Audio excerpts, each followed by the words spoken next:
From Wish TV and the All Indiana Podcast Network, this is the Business, Equity, and Opportunities Podcast with Scott Sander. Welcome to the Business, Equity, and Opportunities Podcast. I'm Scott Sander. On this episode, Jane King has the latest from the NASDAQ and catch up with the SBA Deputy Administrator during his roadshow tour. Plus, the remarkable story of Violet T. Lewis, educator and businesswoman who founded her own business school in 1928 here in Indianapolis. Every business is unique and has a target audience. If you own or manage a business, Circulus Digital Media can help you connect and grow your customer base with turnkey digital solutions that are nimble, offering best-in-class results, service, and support to reach a bigger customer base, allowing you to pinpoint a specific audience down to the smallest details. Get outside the city, the state, span the globe. Put Circulus Digital Media to work for you. Get started now at circulusdigital.com. That's circulusdigital.com. Small businesses may not be nationally traded, but what happens on Wall Street can certainly affect them. Jane King has what you need to know from the NASDAQ. This is Business, Equity, and Opportunities, Accounting and Bookkeeping. The big event this week was inflation. It is still a bit hotter than expected. The government says inflation rose in February by 3.2% compared to a year ago. The items that went up the most in cost: housing, airline tickets, vehicles. This is the second month in a row that inflation has been higher than expected. Meanwhile, Indiana's unemployment rate was 3.5% in January, down from 3.6% in December. The Indiana Department of Workforce Development said the state added more than 10,000 private sector jobs over the previous month. The DWD said Indiana's total private employment now stands at 2.8 million. The state primarily saw job gains in construction, trade, transportation and utilities, and private educational and health services sectors. Well, the latest Purdue University CME Group Ag Economy Barometer found farmers remain concerned about their farm's financial performance in the year ahead. Wheat crop prices continue to weigh heavily on financial expectations, with mid-February Eastern Corn Belt cash prices for corn and soybeans declining by 7% and 8% respectively compared to 2 months ago. High costs for things like fuel and fertilizer are also a concern for many farmers. New business applications keep rising in Indiana. They rose by 13% between December 2022 and December 2023. That's according to an Axios analysis of Census Bureau data that puts Indiana among the top 14 states for new business pursuits last year. Car makers are sharing driver's information with insurance companies. This includes how often you drive, where to, how hard you hit the brakes and take corners. The New York Times reports some drivers with vehicles made by GM say they were tracked even when they did not turn on the feature called OnStar Smart Driver, and their insurance rates went up as a result. Well, it costs an average of 45 cents per kilowatt hour to charge an electric car at a public charging station in Indiana. That is the exact same price as the national average. This is according to Stable Auto, an EV charger software developer. The cost of charging an electric vehicle varies from state to state. Indiana has seen one of the lowest adoptions of electric vehicles. Hamilton County saw an estimated 298 electric vehicle miles driven per 1,000 residents in the second quarter. That's according to Replica, and Boone County is right behind at 268. Finally, basketball fanatics will spend more than a full day, 36 hours, consumed during March Madness. Between watching games, creating brackets, and discussing it with family and friends, a survey of 2,000 basketball fans 21 and older revealed that during the 3 weeks of March Madness, nothing else matters. This was conducted by one poll on behalf of Tipico Sportsbook, and the results also revealed 88% of fans are likely to stay loyal to their team and will watch every second of the game, even if they're losing big. They do say that the top 3 most likely conferences to come out on top this year include the Big Ten, the SEC, and the Big East. From the NASDAQ market site, I'm Jane King. Last summer, the U.S. Senate confirmed Dilawar Syed as the Deputy Administrator for the U.S. Small Business Administration, the SBA. He was in our area Friday as part of an SBA road tour to announce America's Seed Fund Week, an event aimed at helping fund innovators and entrepreneurs who are working in advanced technology. He took time out to sit down with Business, Equity, and Opportunities to talk about upcoming events and share his personal path to Washington. This is Business, Equity, and Opportunities. This Week in Business. Our Sayed, I'm Deputy Administrator of the U.S. Small Business Administration. So you're absolutely right. SBA is a mission-driven agency. We are in the business of creating opportunity for small businesses, 33 million small businesses that we represent. It's a privilege to serve. I'm an entrepreneur turned public servant. And I have built companies in the software space, in consumer media, and most recently in the AI space before I joined the administration. So I bring that perspective of having built companies, having been an entrepreneur, having had to raise money through the thick and thin of economy, and also, frankly, having built diverse teams. So all of this perspectives are very helpful as I am in this role. And I wanted to serve because, frankly, after the pandemic, given how much work we had to do, I think our federal agencies could always leverage and benefit from operating skill set, management skills that we can bring to federal government to help us meet this moment. So I think for many entrepreneurs, we are problem solvers.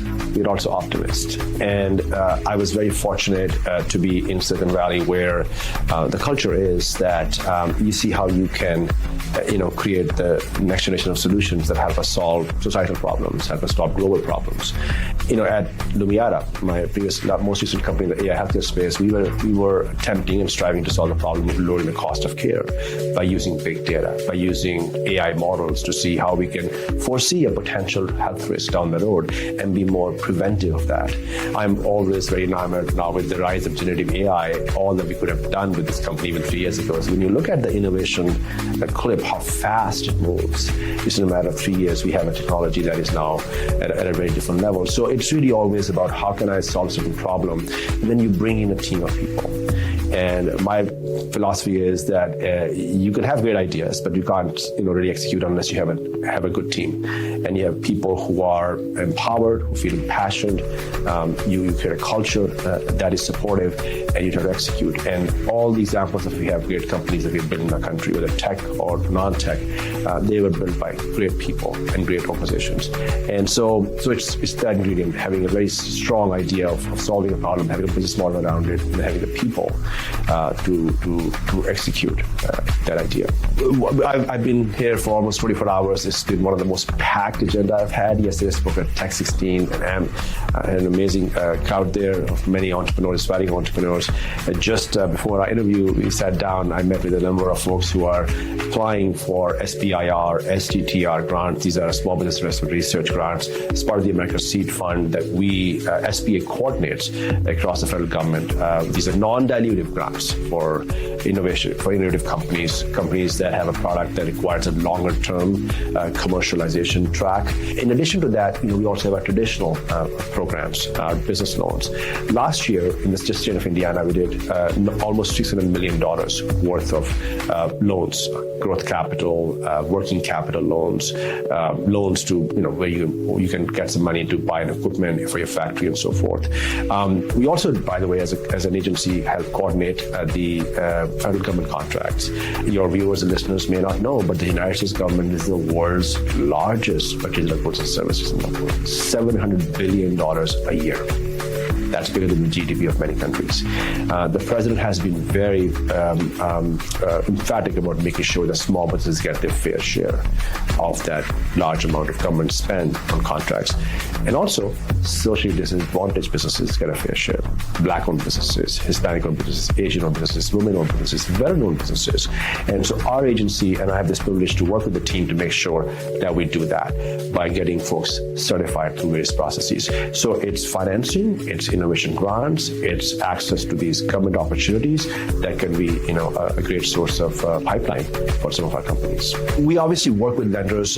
We know that these seed grants are seed grants. I mean, they're not going to give you the runway that you need to be able to launch a product to its full scale or build a team. The first phase is up to $250K, then you have another $800K or so. But you also then need other resources. You need access to loans, potentially, which what we can offer. And that's what I talked about, the 3 local banks and lenders we work with here in the state. About 70 plus are active. Some of the big lenders, like Huntington Bank is pretty active as well. We're also working increasingly with regional banks, local community banks. A lot of times, especially in our underserved communities, underserved regions, it's the smaller banks that have the relationship with an entrepreneur. And we learned that during the pandemic.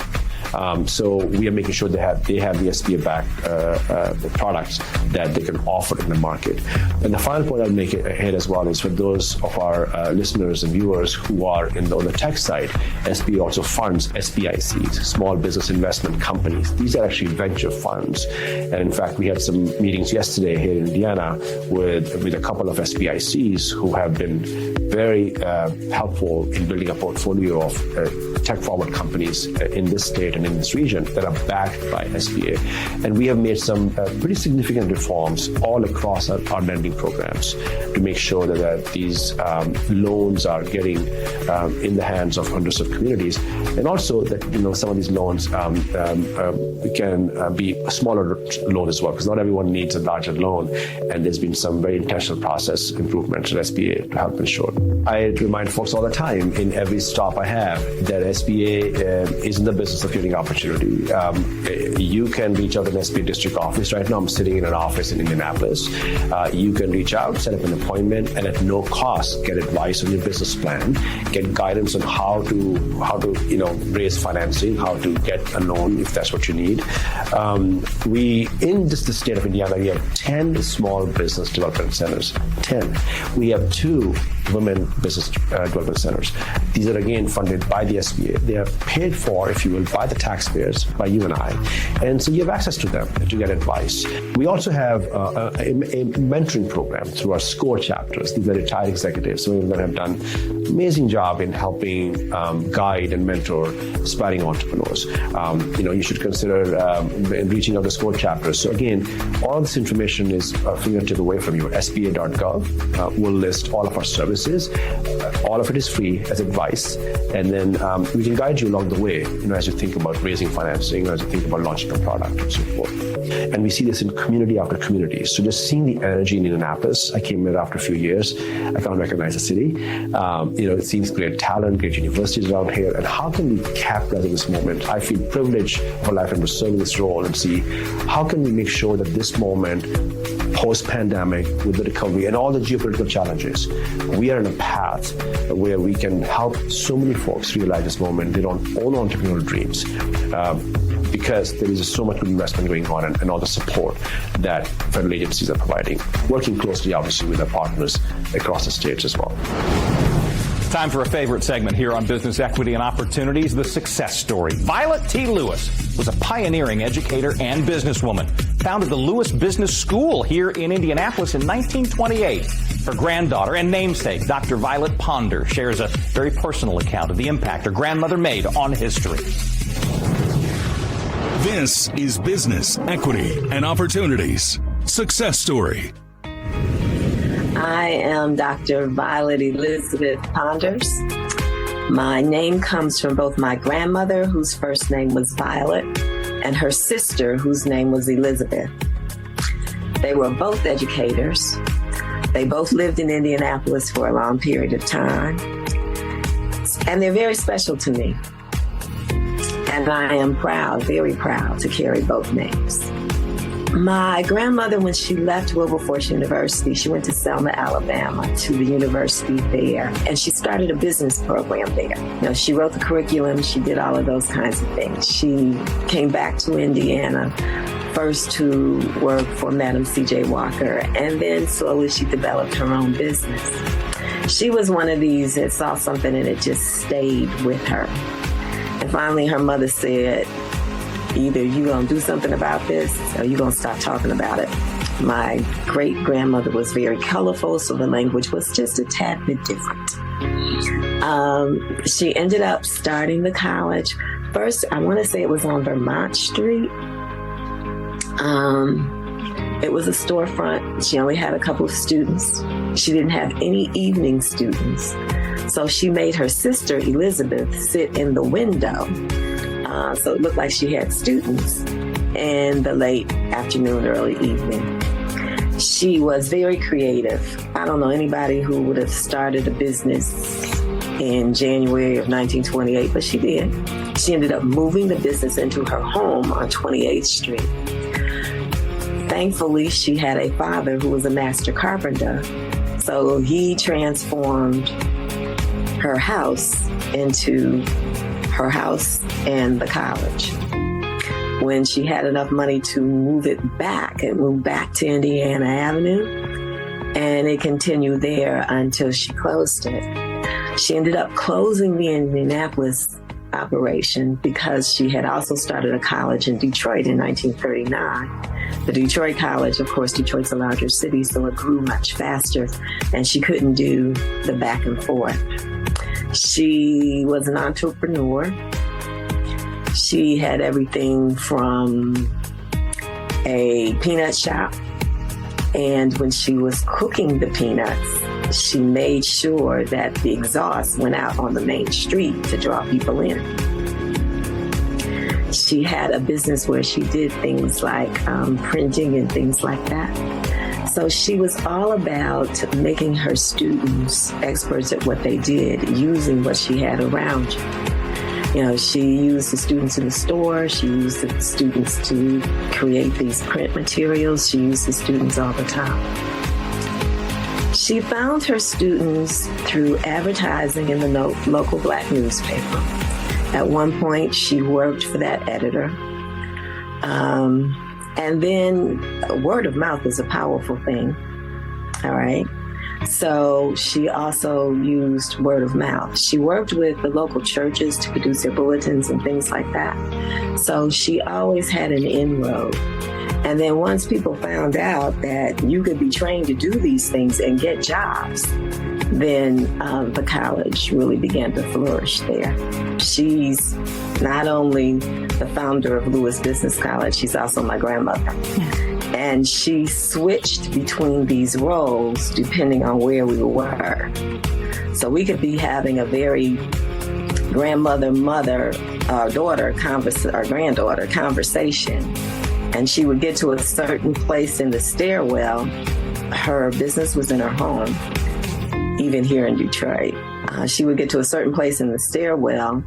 The dog would lay across this. And once she crossed the dog, she was in business mode. And the conversation changed. I think more importantly, she was interested in changing the lives of people. Because as she changed the lives of these women, she changed the lives of their families. And with that family change came like a generational kind of change. And that's what she wanted to do. She wanted them to have good office jobs, and they got those. My mother once said she didn't know who I loved more, her or her mother. And I didn't answer that question. I wasn't crazy. I wanted to be around her. And to be around her, I could not be a little girl. I had to carry myself in a certain way, and I did that. I was her travel partner for years. People were amazed that I was a 3-year-old on a train with my grandmother, and I could go to the dining car, sit there and eat by myself and be very happy. But to do those things, I had to carry myself in a certain way. She had a sense of causes that were important to her, one of which was March of Dimes. Here in the city of Detroit, she started the March of Dimes fashion extravaganza that existed for about 60 years. And to become a part of that committee, because it was all her friends and their friends' friends, to become a part of that committee, I had to raise the minimum amount of money that everyone else did. Well, she thought that was going to keep me from joining the committee. It didn't. I collected my little $25 back in 1958, slid the money over to her, and she couldn't say a word. I wanted to be involved with everything she was involved in. So I'm involved in the church that we both were members of. I belonged to the sorority that she founded at the college. I did March of Dimes for years. The philanthropic side of her is very personal to me. And I support those organizations even now. The college has always been a part of my life. From literally, I was born on my grandmother's birthday. That's how I got the name. I have done everything at the college, from clean desks and chairs and bathrooms to serve as an interim president. The longest serving position I had was the vice president of student services. The next chapter of the college, I am still involved with that. The college still has that same purpose. It's giving employment to people in an area where they were not able to get the kind of training to do what they need to do. Same basic principle, just a shift. We went from office type employment to design. And the thing that I love, it's all connected to changing the lives of people. I basically try to visit every class because I think they need to understand the history and understand where they are. I am very involved with the college right now. And until my dying breath, I will be very involved with college as long as I am allowed to be. And I enjoy it. I enjoy every single student, everything that's going on. Yesterday was the official opening of the sample room for Pencil Lewis College, Detroit. It was exciting in that now students won't just design the shoes, they will make the shoes. All right. And am I in line to get a pair of shoes made? You know I am. And they have been collecting all kinds of shades of violet and purple for me since the college came here, and I'm excited about it. She always used to tell me that you take lemons and you make lemonade. So no matter what the challenge is, her faith was important to her. My faith is important to me. There's nothing that God and I together cannot move through. I may not be able to stop it from happening. That doesn't mean that I won't move through it. So there's a commitment that I have that I must help people. I just, yes, I need money to exist, all right? But I have got to do something where I help people. That is true with both of my sisters. And I think we got that from her. Most of all, I think I got a sense of confidence that there is, I may not know how immediately, but I can find out how.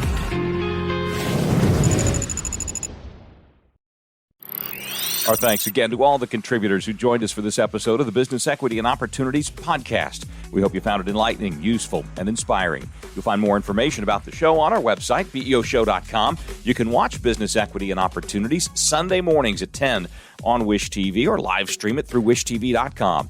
Each week we provide 7 full segments with topics ranging from how to get started and how to access capital to the day-to-day running of your business and questions about accounting and bookkeeping. We feature business news and trends and always share a success story from one of our contributors. Join us next time for more insights into the world of small business. Be sure to sign up for our Business Equity and Opportunities newsletter to get even more valuable, up-to-date information. And if you have any questions or you'd like to be part of our show, please email us. The address is beo@wishtv.com. We'd love to hear from you. I'm Scott Sander. Thanks for listening. Watch the Business Equity and Opportunity Show on Wish TV and access all of our content and share it on demand anytime at BEOshow.com. You can find more podcasts from Wish TV on the All Indiana Podcast Network at allindianapodcastnetwork.com.